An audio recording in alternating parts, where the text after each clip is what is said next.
America यहीं पे इंतजार करेगा, धो देगा यहीं पे, ला मार हो जाएगा, दूसरे के खेत में ही सुरक्षित हो जाएगा। रूस किसको बोला? भारत को।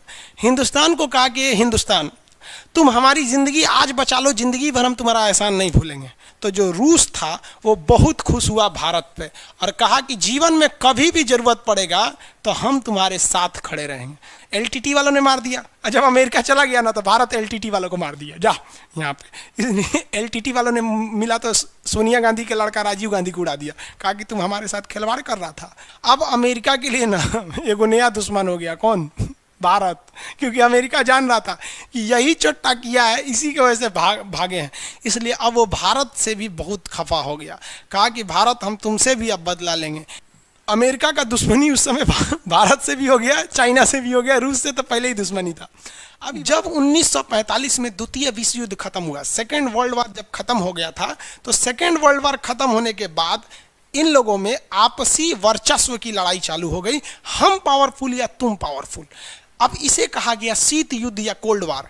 कोल्ड वार अमेरिका और रूस के बीच में लड़ी गई एक ऐसा वार था जिसमें ये दोनों एक दूसरे पर एक भी गोली नहीं चलाएं, लेकिन पूरी दुनिया में गोली चला दिया सभी, सब खुद एक भी नहीं चलाया। ऐसा रूस चाहता था हम पावरफुल बन जाए, अमेरिका चाहता था हम पावरफुल बन जाए। रूस चाहता था दुनिया हमारे साथ आ जाए, अमेरिका चाहता था हमारे साथ आ जाए। जो लोग अमेरिका के साथ गए वो कहलाएं पहली दुनिया के देश, जो रूस के साथ गए वो कहलाएं दूसरी दुनिया के देश। अब जो अमेरिका का साथी था, मान लीजिए यहाँ से कोई कोलंबिया अमेरिका का साथी, तो रूस ससुरा इसको मारता था। अब देखिए, इसको मारता तो कहलाता वार, इसको महानाया तो कहलाया कोल्ड वार। मतलब यहाँ मारता तो युद्ध, ये हो गया शीत युद्ध। शीत युद्ध का मतलब ये नहीं कि ठंडी के दिन में लड़ाई लड़ा है। शीत युद्ध का मतलब है कि तुमसे जो जो रहेगा हम उससे नफरत करेंगे। आप देखिएगा घर में, आप हिंदुस्तान में बड़ी ज़्यादा शीत युद्ध होता है। मान लीजिए कि हमारा किसी व्यक्ति से झगड़ा है और हम किसी शादी में गए और वो व्यक्ति उस शादी में आ जाएगा ना तो हम वहाँ नहीं जाएंगे। अरे मतलब है हमसे ना झगड़ा है, उससे क्या मतलब है तुम्हें? तो इसे कहते हैं शीत युद्ध। तो शीत युद्ध चल रहा था। अमेरिका चाहती थी पूरी दुनिया मेरे साथ आ जाए पहली दुनिया में, रूस चाहता था पूरी दुनिया मेरे साथ आ जाए दूसरी दुनिया में। जवाहरलाल नेहरू बड़ी होशियार कहा कि हम कोनों में नहीं रहेंगे, हम तीसरी दुनिया में। तो इसने एक अलग से संगठन बना दिया जिसे कहा गया नॉन एलाइजिंग मूवमेंट। क्या कहा गया? Non aligning movement, NAM. आगे बताएंगे NAM, non aligning movement NAM कहा गया। समझ में आ गया? तो इसमें हम किसी के साथ नहीं है, इसे कहते हैं गुट निरपेक्ष, नॉन एलाइजिंग, हम किसी में नहीं है। तो भारत तीसरी दुनिया में था। अब देखिए रूस के साथ एक खराबी समझते चलिए। रूस के साथ खराबी क्या है कि ऊपर का ये एरिया जो है बर्फ से ढक जाता है, तो ये एरिया में बर्फ भयानक पड़ती है। आपको बताए हैं यहाँ ठंडा क्यों पड़ता है, क्योंकि सूर्य की किरणें नहीं जाएंगी, ये शीत कटिबंध में आ जाएगा, टुंड्रा और टैगा में। इसलिए रूस का ऊपर का बंदरगाह पानी से जम जाएगा और रूस ठंड के दिन में ऊपर से नहीं जा सकता है। और लड़ाई के मैदान में जब भी काम आती है तो नौसेना काम आती है। दूर की लड़ाई में, दूर मान लीजिए यहाँ से यहाँ जाना है तो पायलट थोड़े ना लड़ पाएगा, सोचो वहाँ से जहाज पायलट भरेगा, एक दिन 8 घंटा लगेगा इसको यहाँ जाने में। 8 घंटा गाड़ी चलाने के बाद आपको थक जाएंगे, कहें दो तरीका कौन लड़ाई लड़ेगा, पैदल सेना तो जाएगी नहीं। तब इसमें काम कौन आती है? नौसेना काम आती है। तो ये ऊपर से ये नहीं जा सकता है, तब ये क्या करेगा? नौसेना भेजेगा, क्योंकि नौसेना की जहाज़ें बड़ी बड़ी होती हैं, उसमें बेडरूम सोने होने का सब जगह होता है। सारे फौजी सोए रहेंगे, जो चलाने वाले रहेंगे 8-10 तो वो चलाएंगे। जब ये नौसेना की जहाज़ें यहाँ पहुँच जाएगी तो वो सब जग के इसको मार देंगे सब। तो दूर की लड़ाई में कौन काम आता है? नौसेना काम आती है। अब एक खराबी देखो भैया, ये जो है आपका अमेरिका, यूएसए, इसके पास बर्फ़ नहीं जमता है क्योंकि ये तो बहुत दूर है। तो इसकी नौसेना यहाँ तक जा सकती थी, लेकिन उसकी कैसे आती? तब इसके लिए रूस जो था इस रास्ते से आता था, इस रास्ते से जाके हमला करता, लंबा पड़ जाता। तो रूस जो है वो ठंडी में इधर से नहीं आ सकता था, वो ठंड के दिन में इधर से आता था। अमेरिका ने कहा कि अगर हम क्या चीज़, अगर हम रूस को इधर ही रोक दें तो ठंडी में ये इधर से आइए नहीं सकता, हम इधर रोक देंगे। और हम युद्ध जानबूझ करेंगे ठंड में कि ठंड में वो इधर से आएगा नहीं, इधर हम रोक देंगे, मरा जाएगा। तो इसके लिए अमेरिका ने शीत युद्ध में सहारा लिया, किसका? श्रीलंका का।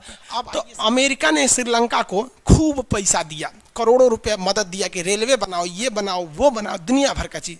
और उसके बाद कहा, ए श्रीलंका, तुम अपने नीचे का जो बंदरगाह है जिसका नाम है हम्बन टोटा, याद रखिएगा, हम्बनटोटा कहाँ पर है? श्रीलंका में है। हम्बनटोटा एक बंदरगाह का नाम है जो श्रीलंका में है। हम्बनटोटा बंदरगाह को अमेरिका ने कहा कि भाई तुम इसको हमको दे दो, इसका किराया तुम हमसे लेना।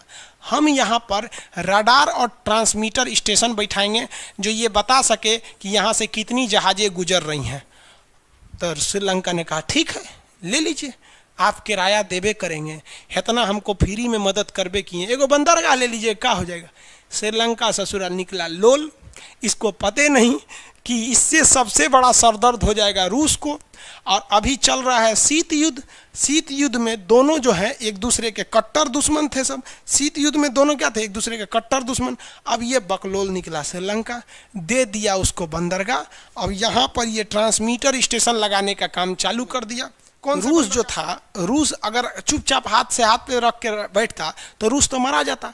ठंडी के दिन में उधर से जाएगा नहीं, इधर से जाएगा तो सब पता चल जाएगा कितनी जहाजें गई हैं। अमेरिका यहीं पे इंतजार करेगा, धो देगा यहीं पे, ला मार हो जाएगा, दूसरे के खेत में ही सुरक्षित हो जाएगा। तो रूस कहा कि अरे भाई साहब श्रीलंका छोड़ दे, उसको मत दे। तो श्रीलंका का काहे नहीं देंगे, पैसा दिया है, भाड़ा देगा, देंगे हम। अब पगला गया रूस। तो रूस बोला भारत को, रूस किसको बोला? भारत को। हिंदुस्तान को कहा कि हिंदुस्तान तुम हमारी ज़िंदगी आज बचा लो, ज़िंदगी भर हम तुम्हारा एहसान नहीं भूलेंगे। तो उस समय इंदिरा गांधी थी, कहीं क्या करना है बताइए, हम आपका एहसान कैसे भूलें, बोलिए क्या करना है। तो इंदिरा गांधी से कहा कि कुछ भी करिए आप, हमको मतलब नहीं है, आपको जितना पैसा चाहिए हम देंगे, आप बस यहाँ से अमेरिका को भगा दीजिए। किसको भगा दीजिए? अमेरिका को भगा दीजिए। अब अमेरिका को भगाना कैसे श्रीलंका से?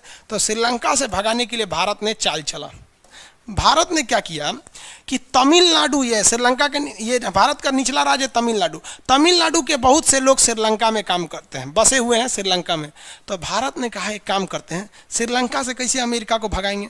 तो उन्होंने क्या किया, तमिलनाडु के लोगों का एक संगठन है जिसका नाम था, उन्होंने तैयार कर दिया लिट्टे, LTTE, LTTE, liberation tigers of Tamil इलम। ये एक विद्रोही संगठन है।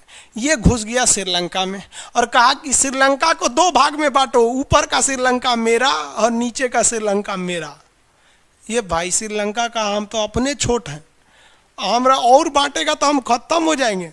तो LTT वालों ने कहा कि अरे तब हमसे लड़ाई लड़ो। इन लोग को हथियार भारत से मिल ही जा रहा था, क्योंकि रूस का कहना था कि भाई कुछ भी करके यहाँ से अमेरिका को भगाओ हम्बनटोटा से। अब LTT वालों ने जितना काट मार हो गया श्रीलंका में, इतना बवाल हुआ LTT वालों से, इतना मार काट हुआ कि श्रीलंका समझ गया। श्रीलंका भारत से कह रहा है कि भारत ये काहे लिए ऐसा कर रहे हैं। तो भारत ने कहा कि तू सोच रखूँ कि यहाँ से, हाँ हम्बनटोटा देला बिना का जरूरत हुआ, अमेरिका को भगाओ वहाँ से। तो श्रीलंका अमेरिका से कहता है कि भैया तू यहाँ से अपना ट्रांसमीटर स्टेशन अपना लेके चल जाओ यहाँ पे, और नहीं तो हमारा ये LTT वाला मार डालेगा। हम सब समझ रहे हैं इसके पीछे कौन है। तो यहाँ से अमेरिका को जाना पड़ा। और यहाँ से जब अमेरिका चला गया तो जो रूस था वो बहुत खुश हुआ भारत पे और कहा कि जीवन में कभी भी ज़रूरत पड़ेगा तो हम तुम्हारे साथ खड़े रहेंगे।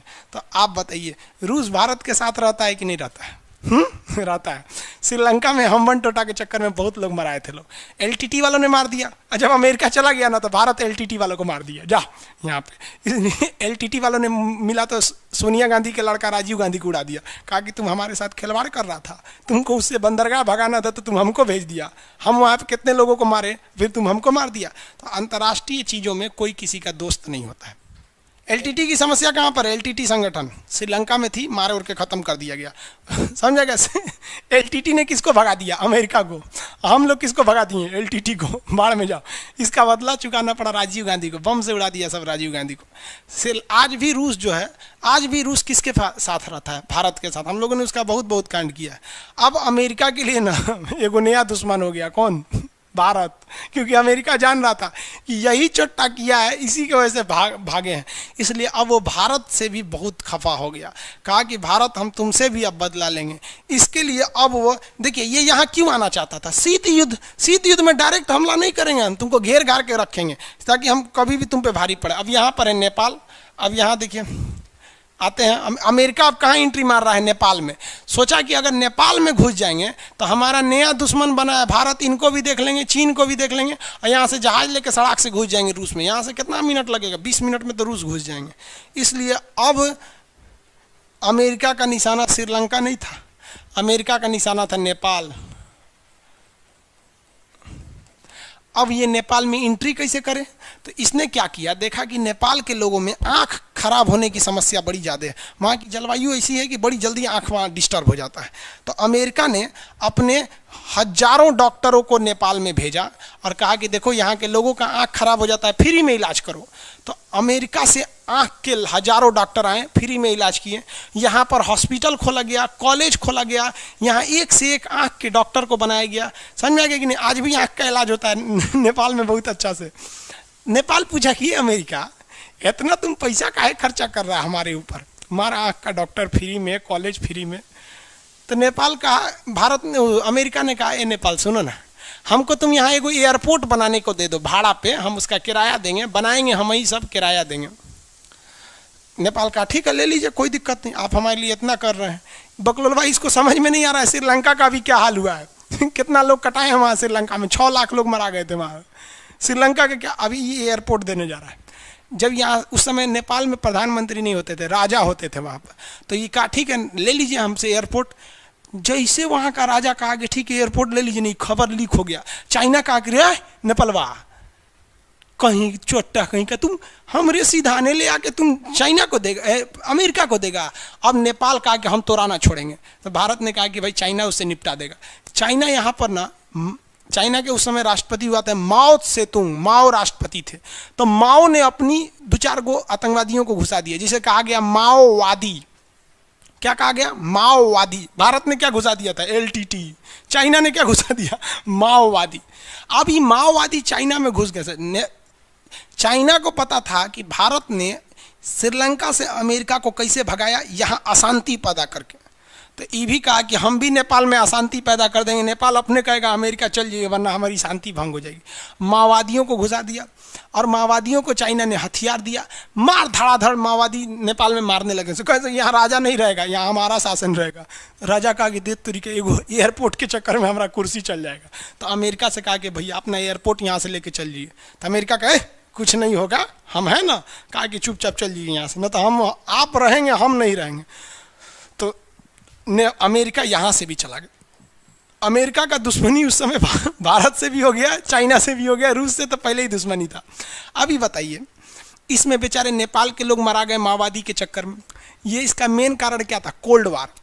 देखिए अमेरिका ने रूस पे एक भी गोली नहीं चलाया, ना रूस ने अमेरिका पे चलाया। लेकिन देखिए श्रीलंका में 6 लाख लोग मारा गए, नेपाल में भी कई लाख लोग मराए थे लोग, इसी माओवादी के चक्कर में हजारों लोग मारे गए थे वहाँ पे। यहाँ से चला गया। लेकिन भारत देखिए, भारत ने LTT को खुद ख़त्म किया था और चाइना इतना बड़का खच्चर है, माओवादी भेज के ख़त्म नहीं किया। नेपाल क्या किया? माओवादियों को इंडिया में घुसा दिया, ये नक्सलवादी बन गए सब यहाँ आके ये शीत युद्ध का नतीजा हम लोग झेल रहे हैं। समझ में आ गया कि नहीं आ गया? आगे बढ़े। इसके बाद अमेरिका कहा अब कहाँ जाए, तो अमेरिका पाकिस्तान में घुस गया। पाकिस्तान उसको सेना का अड्डा दे दिया वहाँ पर। अब पाकिस्तान सेना का अड्डा दे दिया, पाकिस्तान को कौन समझाएगा यहाँ पर? पाकिस्तान सेना का क्या कर दिया? उसको अड्डा दे दिया।